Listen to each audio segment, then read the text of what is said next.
you've got some release coming up. We both are on a release journey. Yeah. We'll see how I make it in August, you know.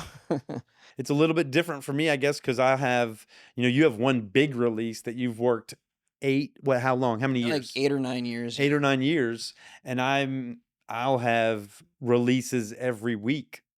Fail for you.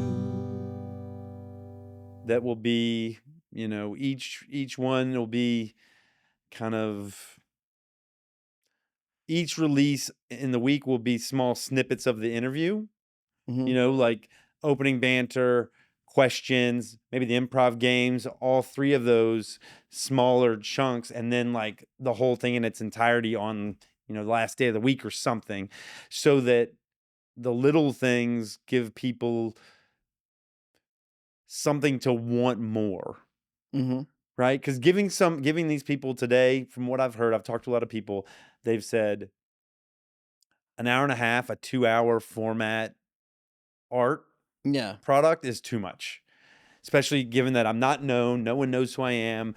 And Is that long for a podcast though? Like Jocko Willink has a podcast like 4 hours long. yeah, but Yeah. I don't know who Jocko Willink He's is. a former Navy SEAL who obviously right there you can tell it's very like military industrial complex. So he probably has an audience. Oh yeah, he has a huge audience. And he might have written a book, or he might have he's written a number of them, yeah. So he's kind of like, I'm coming from a place of being a nobody.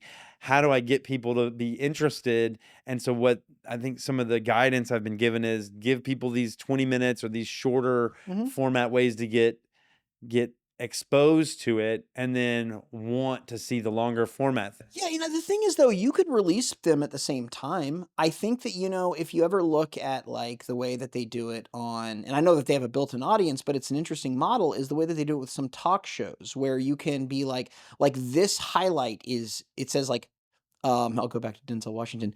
Denzel Washington never knew his son would be an actor. And it's like a 4-minute chunk where he talks about that. Then later it's like Denzel Washington wanted to be a journalist. And it's a thing about that. It's from the same interview, but then they also release the full interview.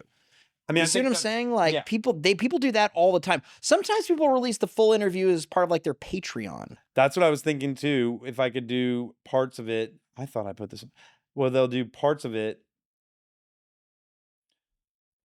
on YouTube, and then they'll put some of it behind a paywall. Yeah, something like that. But you're giving people a lot of good stuff, man.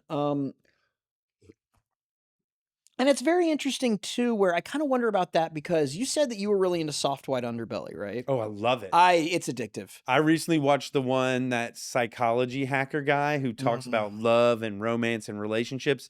I watched both of his part 1 and part 2, and I think there's another part that I might watch that's another hour and a half. And it's just, I love that guy's style. Yeah, he does the one too where it's like he interviewed this one girl, and he might have done more than one at this point, but it was I'm a sex addict. Oh yeah. That one was crazy because she talked so casually. Like on the way over here, I went to a random hotel room and was part of like a gangbang. And then later she randomly talks about sexual assault and just bursts out crying. Oh yeah.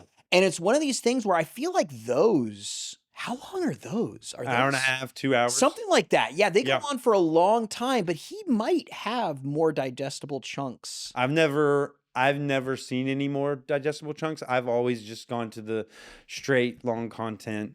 Well, the thing to do it also is you have to utilize, I think also, is you have to get very, very small chunks and utilize like either the YouTube shorts or Facebook watch videos that people scroll through.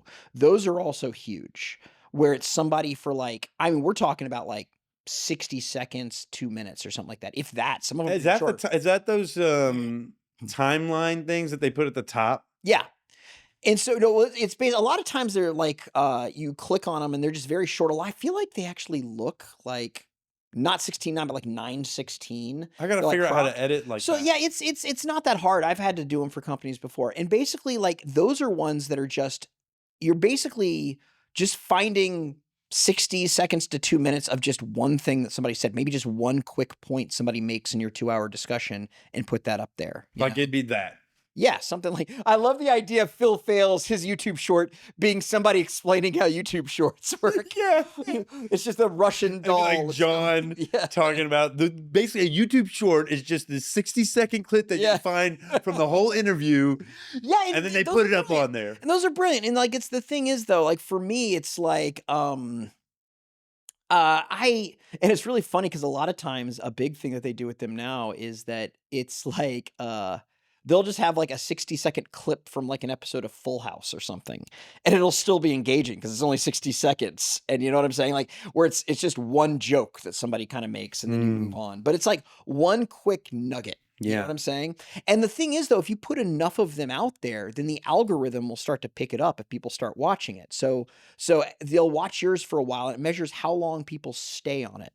And so when it's done, if they watch to the end or close to the end, then later when they're scrolling through, it might bring up Give another them one. more.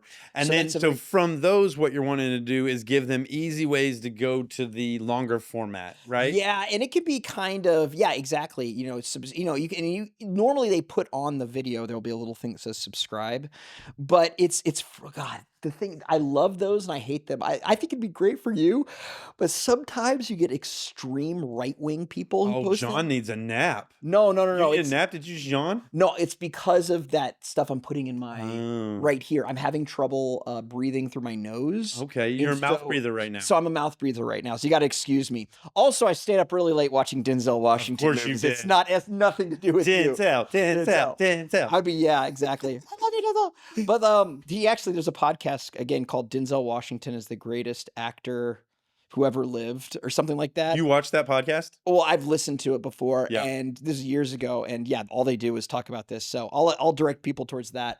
But with me, so yeah, that's if you hear me yawn, it's mainly because I'm kind of a mouth breather But right back to now. what you were saying that there were some right wing folks Yeah, that so use right it. wing ones will pop up, and first of all, I'm wondering why is it popping up at all? But second of all, every once in a while, it's not that I care about the politics.